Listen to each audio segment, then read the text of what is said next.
여러분 안녕히 주무셨습니까? 우리가 잠든 사이 어떤 일이 있었을까요? 저희 굿모닝 글로벌과 함께 챙겨보시죠. 달러 강세와 금리 급등이 멈출 줄 모르고 있습니다. 달러 강세가 시장을 계속 갉아먹고 있는 상태인데요. 달러 인덱스는 지난 밤새 105를 넘어섰고요. 그리고 10년물 국채 금리는 3.88%까지, 2년물 국채 금리는 4.3%까지 높아진 채 현재 거래가 되고 있습니다. 자, 더불어서 이제 달러 강세가 워낙 세지다 보니까 요즘에 달러를 제외한 모든 통화들이 다 약세를 보이고 있는데요. 파운드화도 지난 밤 사이에 역사상 최저 수준까지 떨어졌고요. 우리나라 원화의 이 가치는 또 크게 떨어지면서 역외 시장에서 1,430원 선도 넘어섰습니다. 자, 더불어서 엔화와 위안화도 동반 약세를 보이고 있는 상태이기 때문에 앞서 말씀드렸던 것처럼 달러를 제외한 모든 통화가 지금 현재 약세를 보이고 있는 상태고요. 이런 것들이 시장을 상당히 부진하게 만들었습니다. 시장은 결국 5거래일 연속 하락 마감했는데 물론 모두 다 하락한 것만은 아닙니다. 중국의 코로나 규제가 완화된다는 소식과 함께 카지노주가 좀 올라갔고요. 여기다가 아마존, 테슬라, 애플처럼 몇몇 대형주들의 소폭의 상승, 그리고 코스트코, 월마트의 상승과 함께 필수 소비재의 상승, 이런 것들을 제외하면 나머지는 좀 다 같이 하락하는 모습을 보여줬습니다. 자, 과연 미국 시장에서 어떤 일들이 있었던 건지 지금부터 살펴보겠습니다. 마감 시황은 최소영 캐스터가 정리해드립니다. 현지 시간 9월 26일 월요일장 마감 상황 전해드리겠습니다. 뉴욕 증시는 또다시 하락했습니다. 달러 초강세로 영국 파운드화가 사상 최저로 폭락하면서 글로벌 금융시장이 흔들렸는데요. 국채금리가 큰 폭으로 상승하면서 뉴욕 3대 지수 모두 하락 마감했습니다. 그럼 시장 움직였던 주요 이슈들 확인해 보겠습니다. 연준의 공격적인 금리 인상과 영국의 감세 정책으로 파운드 쇼크가 시장을 뒤흔들고 있습니다. 달러가 나홀로 강세를 보이면서 그야말로 킹달러인 상황인데요. 달러화 지수가 114를 넘어섰고 파운드 달러 환율이 1.04를 하회하면서 사상 최저치를 기록했습니다. 이게 어느 정도인지를 보시면 당초 역대 최저였던 마거릿 대처 전 총리 시절인 1985년 당시보다 지금 더 낮아진 수준입니다. 시장에서는 파운드 달러 환율이 유로 달러 환율에 이어서 페리티 아래로 떨어지는 것은 시간 문제다라는 관측이 많아졌습니다. 국채금리는 급등했습니다. 때문에 뉴욕 증시 3대 지수를 모두 끌어내렸는데요. 10년물은 3.9%를 넘어서면서 2010년 4월 이후 최고치를 기록했고 2년물은 4.35%를 넘어서면서 2007년 8월 이후 최고치를 기록했습니다. 이번에 히트맵 열어서 섹터와 종목별 흐름 확인해 보겠습니다. 필수 소비재를 제외한 모든 섹터가 하락했습니다. 특히 부동산과 유틸리티 그리고 에너지 섹터의 하락폭이 컸는데요. 금융주 역시 예외 없이 하락했습니다. 골드만삭스 그리고 모건 스탠리 그리고 JP모건도 각각 약 2% 가까이 하락했습니다. 종목별로도 확인해 보겠습니다. 먼저 카지노주들부터 보겠습니다. 라스베이거스 샌즈 그리고 윈리조트 등의 카지노주들이 강세를 보였습니다. 라스베이거스 샌즈가 11.7% 그리고 윈리조트가 11.9% 상승했는데요. 홍콩이 코로나19 호텔 격리를 폐지하고 또 11월부터는 중국 본토 관광객도 받기로 하면서 관련된 카지노주들이 수혜주로 꼽혔습니다. 중국 전기차 업체들도 간밤에 상승한 종목입니다. 먼저 샤오펑은 중국 정부가 전기차 구매에 대한 세금 감면 조치 연장을 발표하면서 4.7% 상승했습니다. 경쟁업체인 리오토 역시 상승했는데요. 중국 정부는 완전 전기 자동차와 하이브리드 자동차에 대한 구매세 면제 기간을 23년 12월 31일까지 연장했다는 소식에 힘입은 현상이었습니다. 아마존은 1.19% 상승했습니다. 10월에도 프라임 할인 행사를 개최한다라고 밝혔기 때문인데요. 지난 7월 아마존 프라임 데이를 개최한 지 불과 석 달 만에 또 다른 할인 행사를 개최하는 겁니다. 월스트리트 저널은 이 행사가 최근 높은 인플레이션 속 소비를 촉진을 시켜서 아마존의 4분기 실적을 끌어올리는 데 도움이 될 것이라고 평가했습니다. 다음은 국제유가 확인해 보겠습니다. 국제유가는 달러 강세로 인해서 또다시 하락세를 이어가고 있습니다. 그러면서 1월 이후 가장 낮은 수준을 기록했는데요. 지난 2021년 12월 31일 75.21달러로 거래를 마쳤던 WTI는 80달러를 하회한 후 76달러 선에서 거래되고 있고요. 브렌트유는 85달러를 하회했습니다. 금 가격은 국채금리 급등과 강달러 영향으로 장중에 1,626달러까지 떨어지면서 2020년 4월 이후 최저치를 기록했습니다. 현재 금 가격은 1,631달러 선에서 거래되고 있습니다. 지금까지 뉴욕 증시 마감 시황 전해드렸습니다.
자, 지난밤 사이 미국 시장에서 어떤 일들이 있었는지 살펴보도록 하겠습니다. 애프터마켓 시간이고요. 김태수 미국 세무사 화상 연결되어 있습니다. 안녕하세요.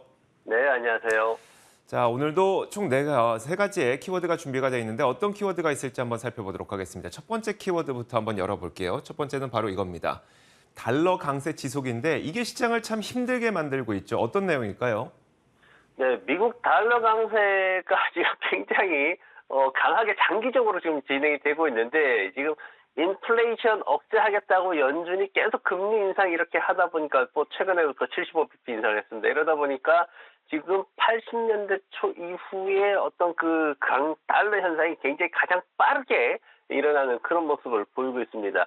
세계적으로 지금 여기에 대응을 하기 위해서 굉장히 많은 노력들을 하고 있습니다. 지금 뭐 스웨덴 같은 경우에는 100bp나 지금 지난주에 인상을 했어요. 굉장히 놀라운 그런 모습을 보였는데 그럼에도 불구하고 달러가 주말 동안 3.5%나 급등하면서 기대했던 것과는 바로 반대되는 그런 모습들이 보였습니다. 그리고 뭐 여러 가지 다른 이제 일본 같은 경우에 또 나섰던 게 되게 대표적인데 일본이 과거에 이제 IMF 시절 그때 한번 나섰다가 사실 별로 개입을 안 하고 있었는데 정부가 또 나오는 모습 보였고 그럼에도 불구하고 일본 엔화도 또 굉장히 가치가 많이 떨어지는 모습 보였죠. 지금 한 25%대 이렇게 떨어지는 모습 보였는데 신흥 시장들 보면은 더 지금 심각합니다. 지금 터키 같은 경우에도 지금 100bp 인하를 했어요. 이쪽에서 이제 오히려 인하하는 그런 모습이 있었는데 과거 이제 좀 일찍 인상을 시작을 했었죠. 그러면서 이번에 이제 인하를 했는데 그리고 이제 아르헨티나 같은 경우에도 지금 보면은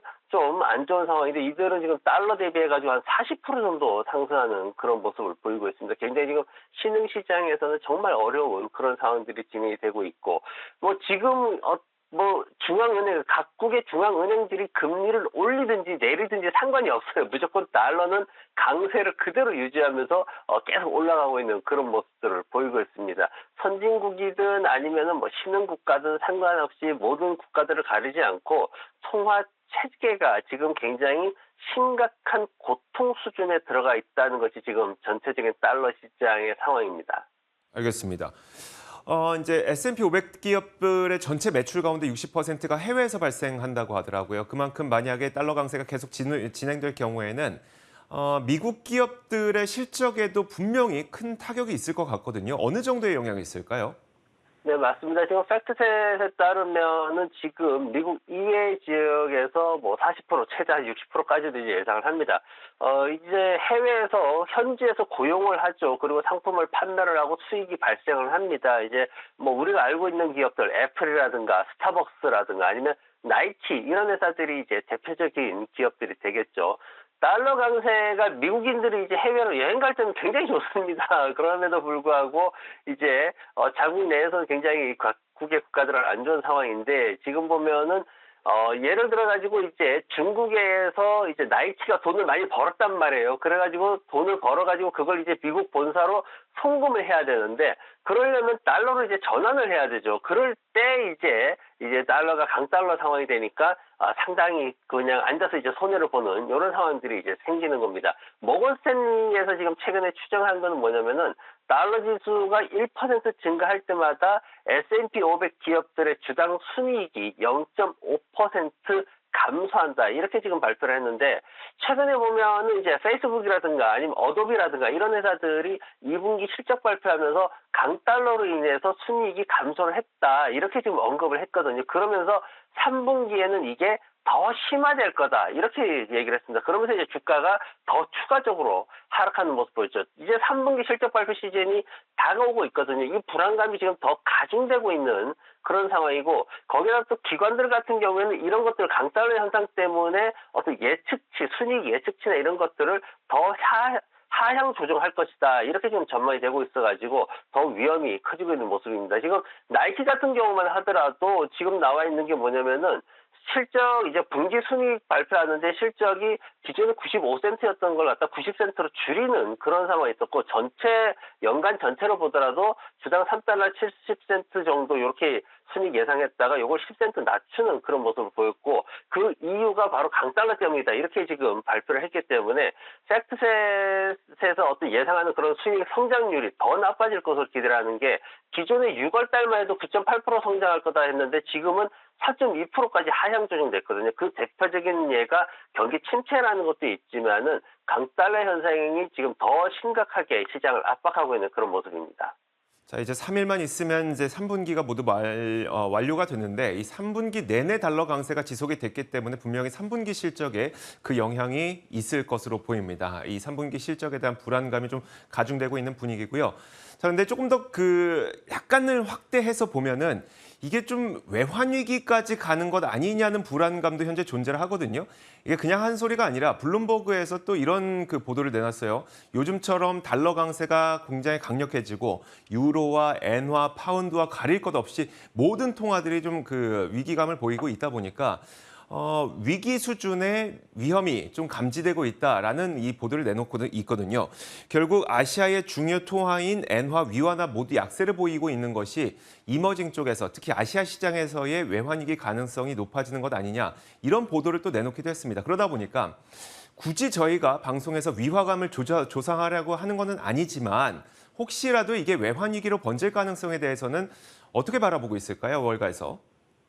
네, 지금 보면은 이제 일본이 99년도 8월 이후 처음으로 이제 뭐 개입하는 이런 상황들 그리고 중국이 이제 1달러가 7위안 뭐 이런 또 심리적 기준이 있었습니다. 근데 이제 이게 무너져 버렸어요. 이제 포치 현상이라고 얘기를 하는데 그게 무너지면서 조금 아시아에 안 좋은 게 아니냐인가 하는데 미즈은행의 이제 그쪽 수석 전략 담당이 나와가지고 97년 같은 상황이 벌어질 수 있다 대놓고 이제 얘기를 해버렸습니다. 그러면서 전반적으로 이제 아시아 국가들에 대해서 환율에 대한 위기감 이런 것들이 이제 나오고 있는데 근데 이제 사실 이제 한국 정부를 비롯해서 뭐 외환 보유고 이런 얘기 많이 하고 있는데 IMF 상황의 이제 본질을 우리가 조금 알아야 될 상황이 있습니다. 뭐냐면은 최근에 이제 한은에서 8월달 무역 적자에 대해서 뭐라고 얘기했냐면은 휴대폰 디스플레이 선박 자동차 수출이 둔화됐다. 이렇게 얘기를 했어요. 그러면서 이제 에너지 광물 분야 적자를 이제 충분히 보완하지 못했다. 이렇게 했는데 휴대폰이나 디스플레이 뭐 이런 반도체 관련 된 것들이 한국의 주 생산품이고 주 수출품인데 중국 경쟁력에서 밀렸다라고 공식적으로 지금 한은에서 발표를 했어요. 거기에다가 또 하나 나오는 게 뭐냐면은 자동차 쪽이 일본이 지금 엔화가 굉장히 가치가 떨어지는 이 상황에서도 일본이 한국보다 이제 위기감을 덜 느끼는 거는 자동차나 이런 것들이 다시 미국 수출이 강화되면서 시장 점유율을 높였어요. 그러면서 일본 같은 경우에는 어쨌든 수출이 좀 기여를 하고 있다. 이렇게 지금 평가가 되고 있는데 한국은 이제 일본한테 밀리면서 현대차가 최근에 좀 안 좋은 상황이 생겼듯이 전반적으로 반도체, 자동차 이 대표적인 두 산업들이 안 좋은 지금 결과를 내고 있죠. IMF가 97년도에 이렇게 시작됐던 거는 뭐냐면 그 이전에 95년도에 중국의 내수 시장이 무너졌기 때문에 그래요. 일반적으로 보면은 환율이 이렇게 되는데 무슨 수입이 늘어나겠냐. 이제 일반적인 경제 이론은 그렇습니다만 실질적으로 각국의 상황을 봤을 때 미국이 당시에 굉장히 압박을 가하면서 미국 제품들을 중국으로 강매를 했거든요. 그러면서 중국에서 그 넘쳐나는 제품들 소비하다 보니까 내수 생산이 줄어들고 내수 시장이 붕괴되는 이런 상황이 생겼거든요. 지금 한국은행에서 8월달 발표한 무역 수지 적자, 과연 이 상황이 한국 시장에서도 이렇게 어떤 그 내수 시장이 붕괴되는 이런 상황으로 진행될 것인가? 단순히 외환보유고 달러 얼마 있다라는 문제가 IMF를 가져오지는 않습니다. 그렇기 때문에 그런 부분들에 대해서 이제 시장 투자자나 참여자들이 감시자 역할도 좀 해야 되는 거고, 아직까지 그런 측면에서는 IMF를 논하기에는 좀 이르다라는 그런 생각입니다. 알겠습니다. 자, 이렇게 요즘 강달러가 너무 심각해지고 있다 보니까 관련된 이슈들을 좀 살펴봤고요. 다음 키워드 이어서 보도록 하겠습니다. 자, 다음 키워드는 바로 이겁니다. 중국의 전기차 추가 부양인데요. 지난 밤 사이에 또 중국의 전기차 추가 부양책이 또 공개가 됐죠. 이 관련해서 중국 전기차 기업들의 주가가 올랐습니다. 일단 리오토, 샤오펑 이 두 개의 기업은 5에서 4%가량 올랐고요. 니오의 경우에는 약간 하락하면서 0.28% 약보합권에서 마감이 됐습니다. 이렇게 몇몇 기업들이 오를 수 있었던 이유는 바로 중국 전기차 구매를 할 때 지불해야 되는 세금을 안 내도록 해주겠다라는 그 혜택이 있는데 이걸 내년 말까지로 그 혜택을 연장한다는 소식이 있었기 때문이었습니다. 원래는 올해 말까지만 세금을 면제해주는 혜택이 있었는데 이걸 1년 더 연장을 해서 내년까지도 전기차를 구매할 때 세금 안 내도 됩니다라고 하는 건데요. 여기에는 순수 전기차뿐만 아니라 하이브리드 플러그인까지도 다 포함이 됩니다. 자, 이런 가운데 사실 리오토는요, 개장 전에는 시간외 거래에서 하락한 채 시작이 됐었거든요. 그 이유는 바로 3분기 인도 대수를 하향 조정했기 때문이었어요. 자, 이제 3분기 마감까지 3일도 남지 않았었는데 기존에는 3분기에 약 2만 7천 대에서 2만 9천 대가량 인도할 수 있을 것으로 전망을 했었거든요. 하지만 이제 3일 정도밖에 남지 않았는데 지금 뚜껑을 열어보니까 이만큼 못 팔겠다. 결국은 공급망 문제로 2만 5,500대밖에 못 팔겠구나라는 사실을 공개했기 때문에 시간외 거래에서 장 전에는 하락했음에도 불구하고 이 추가적인 부양 정책 덕분에 리오토가 시장에서 급반등하는 모습을 보여주기도 했습니다. 못 팔아도 정책 덕분에 주가가 오른 건데, 자, 과연 이게 납득할 만한 이유인가 또 싶기도 하거든요. 리오토가 못 팔았다는 것을 인정했음에도 불구하고 주가가 올랐던 이유와 함께, 그렇다면 중국 전기차들 지금 매수해도 될 시점인가에 대해서는 어떻게 보세요? 네, 우선 이제 전기차에 투자하시는 분들이 가장 중요하게 생각하는 거를 봐야 되는데, 어떤 매출보다도 더 중요한 게 보조금 그리고 세금 감면 이제 이런 것들이 얼마나 수혜를 받을 수 있느냐, 얼마나 장기간 지속되느냐 이걸 보거든요. 근데 이 부분에 있어가지고 리오토 같은 경우에는 지금 중국 외에 다른 각국, 미국, 유럽 비롯해가지고 여러 지역에서 이제 공장 설립을 하겠다라는 그런 계획을 세우고 실행을 하고 있기 때문에 중국을 비롯해서 미국이나 유럽 쪽에서도 세금 감면에 대한 어떤 장기적인 수혜 기대감이 굉장히 높은 상태고, 그리고 또 주가도 상대적으로 다른 니오라든가 샤오펑이라든가 이런 회사들보다는 좀 적게 떨어지면서 S&P 500 지수하고 비슷하기 때문에 좀 안정감이 있다라는 그런 인식도 있습니다. 그리고 또 하나는 뭐냐면은 이 회사가 이제 중국의 어떤 그 대표적인 그 전기차 시장에 대한 야망이 있거든요. 그리고 그 야망의 바로 핵심이 바로 리오토다라고 보시면 됩니다. 중국 같은 경우에는 앞으로 2025년까지 생산량을 5배 늘리겠다 했는데, 리오토가 왜 이제 이 중국 야망의 선두에 있냐면은, 리오토가 지금 최근에 내놓은 모델이 뭐냐면은 L9하고 L8이 곧 이제 나옵니다. 근데 이 제품들의 가격이 한 7만 달러 수준이에요. 그래서 최초의 리오토가 나올 때 중국 대륙에서 어떻게 홍보를 했냐면은 경쟁자는 테슬라다. 이렇게 이제 얘기를 하면서 테슬라를 꺾어야 되는 그런 모델, 그런 경쟁 모델로 이제 리오토 모델들을 갖다가 이제 앞세우고 있는 그런 상황입니다. 그런 상황에서 지금 신차 출시가 계속 이제 예정돼 있기 때문에 조금 줄어들어도 세금 감면이나 이런 것들로 인해서 결국 장기적으로는 더 이제 크게 늘어날 것이다. 더 많이 팔릴 것이다. 이렇게 예정이 되면서 시장에서는 리오토에 대해서 좀 더 긍정적으로 보는 그런 모습들을 보였습니다. 네, 알겠습니다. 자, 이어서 마지막 키워드 보겠습니다. 마지막 키워드는 바로 이겁니다. 자, 보시면요. 3년 만에 개방. 이거 여행주에 투자하시는 분들이 모처럼 반가워할 만한 소식인데 어떤 내용일까요? 네, 마카오 얘기를 또 해드리는데요. 마카오가 이제 전자 비자 제도를 좀 다시 이제 또 재개를 하고 단체 여행을 허용을 하겠다 이렇게 얘기를 했습니다. 중국에서 유일하게 일반인들이 카지노를 할 수 있는 데가 바로 이 특별행정구죠. 이 마카오입니다. 여기에 사실 이제 들어갈 때 굉장히 좀 엄격한 통제가 되고 있었어요. 3년 동안 진행이 됐는데 그 어떤 뭐 비자가 잘 안 나온다라든가 뭐 여러 가지 그런 게 있었습니다. 그러면서 이제 또 승인 절차도 또 좀 까다롭고 이랬는데 그런 부분들에 대해 가지고 이제 좀 많이 완화를 하는 거죠. 근데 중국 본토 이용객들이 카지노에서 소비하는 게 전체 카지노의 한 90% 정도 되거든요. 그러다 보니까 이제 마카오 쪽에서 그런 부분들을 이제 모두 통제하는 것들을 이제 오픈해가지고 단체 관광객들도 더 받아들이겠다 이렇게 얘기를 하니까 마카오에 있던 이제 카지노 관련주들 뭐 샌드차이나도 최근에 그쪽으로 들어가려고 하고 있고 윈마카오 원래 이제 유명한 회사죠 그쪽에서 그래서 11%대 상승하는 그런 모습을 보였습니다. 당장의 어떤 그 기대감 이런 것들이 이제 커지면서 주가가 급등하는 모습을 보였습니다. 요즘에 항공주도 별로고 다른 호텔 관련주들도 별론데 사실 이렇게 마카오와 관련된 이 카지노 관련주들만 좀 급등했던 모습이었었거든요. 그러면 이들의 추가 상승 가능할까요? 어떨까요? 네, 지금 이런 정책들로 인해 가지고 기존에 한 10,000명 들어오던 게 이제 한 4만 명 정도 하루에 들어올 것이다. 이제 이렇게 예측이 되고 있거든요. 그러다 보니까 이제 멜코 리조트라는 회사가 있습니다. 마카오에 있는 홍콩에 있는 그런 회사인데 이 회사가 지금 주가가 25%나 급등하는 그런 모습도 보였어요. 이게 이제 본토 카지노, 미국에 있는 본토 카지노들하고 이제 홍콩에 있는 이 회사들하고 좀 다른 성향이 있는데 미국계 카지노들은 굉장히 어려워요. 뭐 시저스 같은 경우에는 지금 부동산까지 매각하려고 나서고 있는 마당인데 제대로 중국 단체 관광객들이 몰려오기 전까지는 미국 본토에 있는 카지노 회사들은 별다른 빛을 보지를 못합니다. 거기에다 또 하나 문제가 뭐냐면은 모바일 카지노 산업이 엄청나게 성장하고 있어요.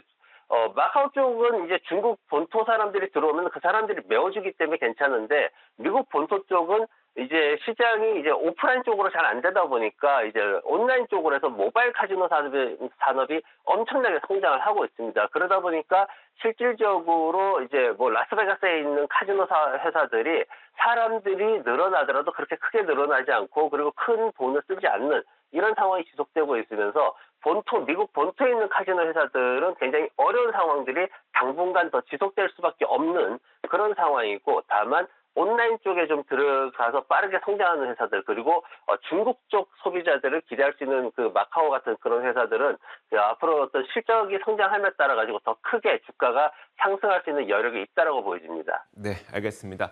자, 이렇게 지난 밤 사이 있었던 여러 가지 이슈들 체크해봤습니다. 애프터마켓이었고요. 김태수 미국 세무사와 함께했습니다. 고맙습니다.